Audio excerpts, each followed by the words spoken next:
Okay, so these are the parts that I ordered for us, and we'll start with the center nut for our clutch hub basket that they say to replace every time you remove it.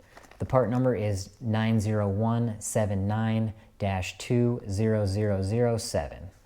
The next part I ordered for us is our needle bearing, which I said we were going to replace just to see if it changes anything with our noise. And to be totally honest with you, I am not very confident at all that this will change anything, but we're going to replace it anyways. I also ordered the collar that the needle bearing rides on because I was curious to see if there was any play on the two new components. And when I slide it over, you can see that there is a decent amount of play on the two new parts. So that makes me think that the play that we felt on our outer clutch basket is normal. The other part that I ordered is obviously the gasket for our clutch cover, and I always go with OEM parts because they seem to be the best, and no other reason other than that, honestly. So part number for that is 4C8-15461-00, and the part number for our needle bearing is 93310-232R9, and then the collar is 5VY16181-00. So the next thing we're going to do is inspect our remaining clutch components. So the first thing we're going to look at today is our clutch basket. Now, if you remember before when we took it off, you could hear that tinging noise, and that is actually essentially the cush drive for this part of the drivetrain. Much like the rear wheel has for a cush drive, this softens the blow between the two metals touching, and over time these springs with the hot and cold cycles will shrink down a little bit. So all we're really going to get from that is at idle, it may be a little bit louder from the clutch area, but this function of these springs is still going to work perfectly fine. So there really is no problem here. It's just going to be a little noisy at certain times. So no issues really. Now the next thing I wanted to look at was the race that this needle bearing rides on. And I'm going to scope it out here all the way around. I don't see any pitting or damage to it. They do want you to replace this with the needle bearing that we are going to replace, but this is around like $500. So yeah, I'm not going to replace that. That looks pretty solid to me. I don't see any issues there. So we're just going to roll with that. Check the front side because there is another part there where oil goes through. And to me, that also looks good. All right, now the next thing we want to look at is these little square, darker spots here on the clutch dogs, the clutch basket dogs. And what you should feel for is to make sure they're smooth. If you feel any rough edges, you can take a file and file those down so that way they're smooth. This seems to be just, well, there is a little bit of some catching there. So what I might end up doing is take a file and file these down smooth. That way the clutch plates can move back and forth on them freely. That actually could be the issue with what I had before where the clutch didn't engage. Because if it gets stuck in these grooves, then it's going to act like it's not doing anything. So, but this should be okay to reuse after I file them down because they're not crazy bad. They are definitely there though. So let's go ahead and move on to our clutch plates. We already checked the pressure plate, but we'll look at that again actually real quick. It looks really good. I don't see anything obvious where our clutch plates would be running, and we checked the bearing already. We know the bearing is good, so I would say that that is okay. Now again, when I'm doing this, this is all in the same order of what it was when I took it off, so I'm gonna put these down exactly how I have them just because I want to keep everything in order. So we'll put that down like this, and we'll start with our first clutch disc.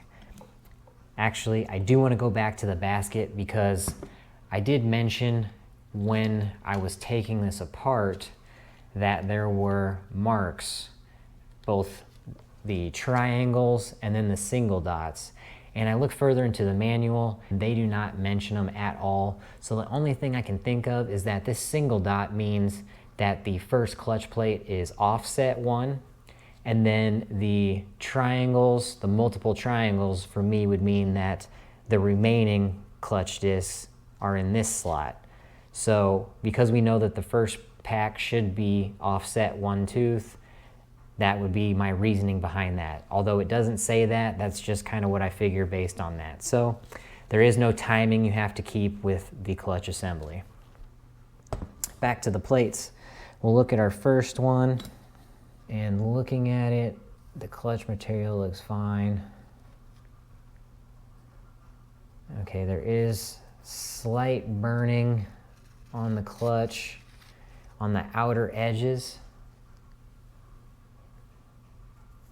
And other than that, I do not see anything else. So we're gonna put this down. So I pull it off like this. That means it's gonna be flipped over and put down like that. Next thing we're gonna look at is the steel plates. And man, I probably should have inspected this beforehand because this is pretty black in multiple spots. And what you're kind of looking for is either this black part or bluing. That means this clutch has been getting really hot on these outer edges. It's gone through to this side. And that might have been what I was feeling with the outer parts in some of these later discs, is right where it's been heated like that, it expanded out and kind of deformed the ends. So I actually may need to replace this clutch assembly, unfortunately. All right, so we pulled it out like this. We'll flip it over and put it down. Next thing we're gonna look at is the next one. See, and this one does not look too bad. And this one might have been the first one we actually really looked at, which is unfortunate because that one's really bad. So pull it off like this, we'll flip it over and put it down.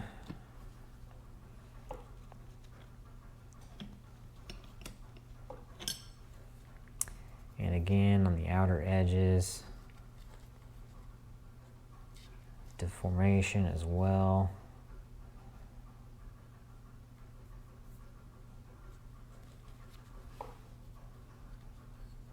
Now there's something chunky right there. Don't like that.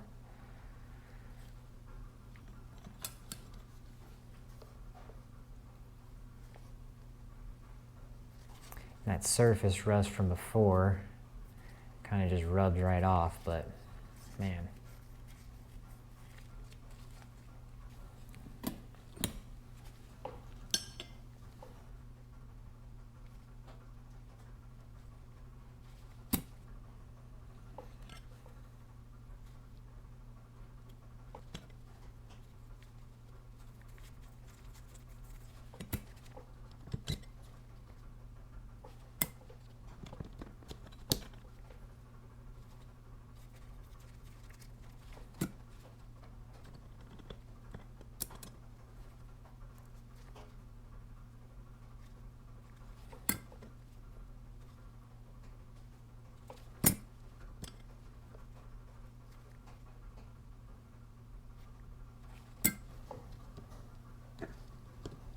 Does this have that wire band holding on these? It looks like it.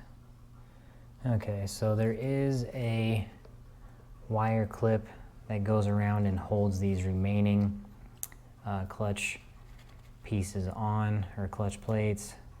So we will have to do that. Also with this clutch hub, much like with the clutch basket outer, we want to feel how these teeth feel. You don't want any ridges in there. And if you do feel them, you'll want to use a file and get those smooth. Try and show you, but there is the wire clip that you have to remove so you can get these remaining plates out. And there it is.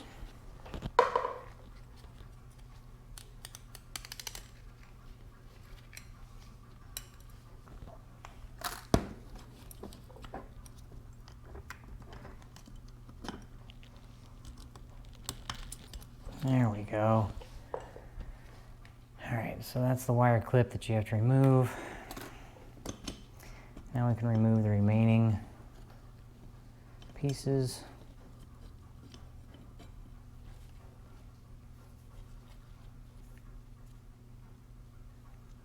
Now that's nothing, that's just oil from the jetter spring that's underneath here. I think that's why this is all wire tied together to hold that jetter spring in. And a little bit of a tiny groove, but nothing crazy. So this very inner disc, you can see, is much smaller than our other discs. It's basically cut in half in the center. And mine's pretty dark.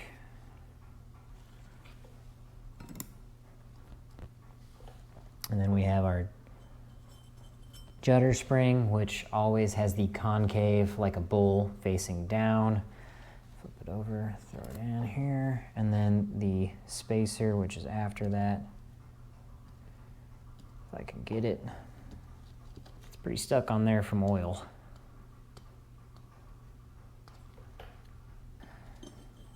Having a magnet with you always helps.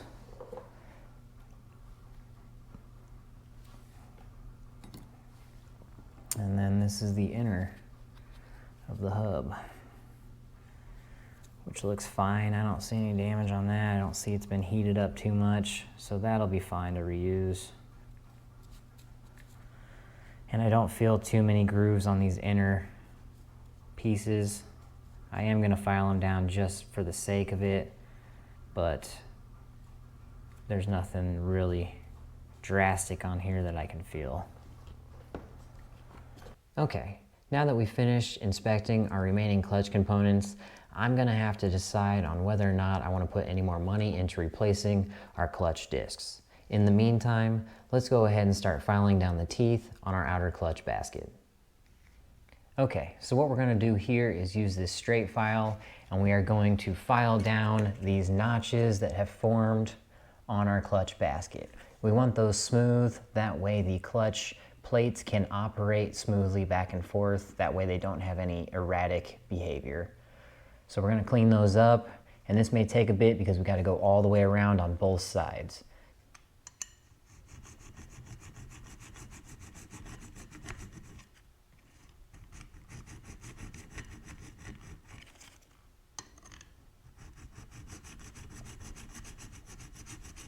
Okay, now that we have this one smooth, it's gonna take me some time to go around the remainder of these, so I think that's gonna do it for today's episode. Please hit the like button, subscribe, help me beat that YouTube algorithm, and on the next episode, I think we're gonna be reassembling the bike and seeing what we got. But until next time, guys, thanks for watching, peace.